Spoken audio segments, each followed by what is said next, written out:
America did not save us during apartheid. Children were murdered in 1976. Children were murdered in the 80s. Where was America against apartheid? If America had anything to save an African life, it's a lie. They never wanted to save us. They were never there for us before. Palestine was there for us. Cuba was there for us. Russia was there for us.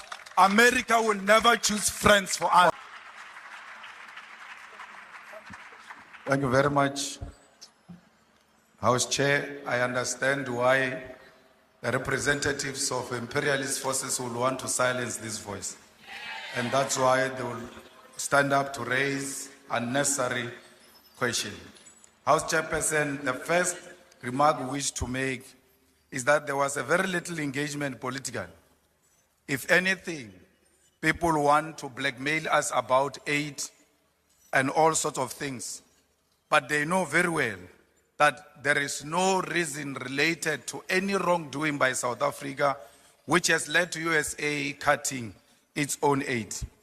You can't say Donald Trump must be elected today and the following day he makes executive orders and then you come here and blame the South African government as if the South African government did not do anything in between. That was a predetermined outcome where he wanted to come into office and punish South Africa for its position on Palestine and many other issues. We must be very clear that we are not going to agree to any form of bullying by anyone. It's a lie that there is farm killings in South Africa. Actually, those who are married in farms and owning farms, they kill each other for money, for policy monies. The farmers themselves kill each other for greedy reasons. The farm workers kill the farmers because they rape them in exchange for money and do not pay them, like Eugene Terreblanche did when he raped a farm worker and did not want to pay. We cannot be told that there are farm murders in South Africa when the farmers themselves are actually killing the farm workers. It was a white farmers who killed 2 women in Polokwane and fed them to the pigs. It's a complete lie that white people are being killed in South Africa. If anything, white people live in privilege, and that's what Donald Trump knows. You cannot say Donald Trump is misinformed. They've got the best intelligence equipment in the whole world. They even have a military base next to South Africa in Botswana to listen to every conversation we have. They can tell you what is in private conversation in the executive and everywhere else. They don't need AfriForum. They are using AfriForum as a scapegoat to punish us politically. And we ought to be very clear about that. When the aid came into South Africa at the first place, it was not to help Africans. It was imperialist forces putting the aid into South Africa so that they can control South Africa and use that aid to always say to you, if you take a political stand against the imperialist forces, we'll always cut the aid. So we ought to have known even then that we're not supposed to entirely rely on the USA. I'm very happy that the Minister of Health is speaking about possible interventions that can be made to avoid that aid of America. We can do with every help, but we will never accept help that say we must allow the perpetuation of white privilege. We cannot allow the whiteness to prevail in South Africa because we want to save life.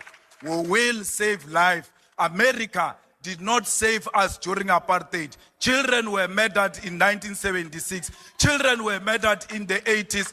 Where was America against apartheid? If America had anything to save an African life, it's a lie. They never wanted to save us. They were never there for us before. Palestine was there for us. Cuba was there for us. Russia was there for us. America will never choose friends for us. Cuba, Libya, Venezuela, and Chile are examples of nations that have suffered from US interventions because of their socialist policies, justified by false intelligence to advance imperialism. Cuba has endured decades of sanctions for nationalization of strategic sectors of the economy, supporting African liberation and socialism, while Libya was destroyed because Gaddafi rejected US dominance. We raise these historical facts because history must guide us in everything we do. When Donald Trump declares that, I open quote, bad things are happening in South Africa without evidence, we must not assume that the USA is misinformed. Instead, we must question the real intention behind such statement. After Trump's remarks, the US froze foreign aid globally under the pretext of assessing alignment with the policy outlook. For South Africa, this meant PEPFAR funding of HIV/AIDS response was under threat. On 26 February 2025, the freeze became permanent, terminating funding indefinitely. The US aggression towards South Africa is nothing more than Israel's revenge for our moral stance in support of Palestine. Meanwhile, some of us have been labeled international criminals, a designation used before the West assassinates those who opposed its agenda. Before invading the nations, the US always fabricates human rights violation to justify intervention. Today, same tactics are being used against South Africa. The growing calls by right-wing groups for foreign funding to establish independent states and to be armed by foreign interest must be recognized as part of a broader plan. This is the early stage of economic isolation, leading ultimately to military intervention. Next, AGOA will be terminated, escalating tensions between USA and South Africa. Our government must dismiss opportunistic African and racist groups exploiting US imperialism to fund their racist fantasies of an independent state. That will never happen. We will expropriate land without compensation, whether they like it or not. If they object, they can seek refuge in America. Deputy Speaker, Trump and the USA are not demonstrating strength. The USA is merely displaying an advanced stage of capitalism, which is imperialism. Trump engages in transactional and manipulative relationships with the world like it is his backyard. The hostility towards South Africa does not come from fraudulent boers spreading disinformation, but from America's imperialist agenda. The USA, home of the world's most sophisticated intelligence agencies, agencies that fabricate evidence to justify the invasion of Afghanistan and Iraq, and orchestrated the assassination of Muammar Gaddafi, Patrice Lumumba, Martin Luther King Jr., and Malcolm X, cannot now claim to be victims of disinformation from a minor racist group based in Orania. The USA has openly embraced the golden age of imperialism, extending its power through threats and the prevention and termination of foreign aid. In response, our government foolishly seeks to explain our policies to a maniacal president, as if the USA were a victim of misinformation. The USA knows exactly what it's doing and why it is doing it. At a Golden Sachs event of the 27th of February 2025, South Africa President Mr. Cyril Ramaphosa stated, I quote, Trump got the wrong end of the stick of the country's land policies. I completely reject this notion. The USA, home of Elon Musk's platform, X platform, Jeff Bezos, Amazon, Facebook, Google, Tesla, Starlink, and Silicon Valley, the global hub of data collection, cannot claim to be misinformed. They are the greatest perpetrators of disinformation. The USA is the greatest perpetrator of disinformation. It is now using its own falsehood as justification to attack South Africa. This government refused to acknowledge the real issues. We are being punished for supporting Palestine against apartheid Israel, nothing else. The USA does not believe there is a white genocide or land grabs in South Africa. These lies are useful tools to justify economic aggression and seek to weaken our moral authority to condemn Israel's genocide.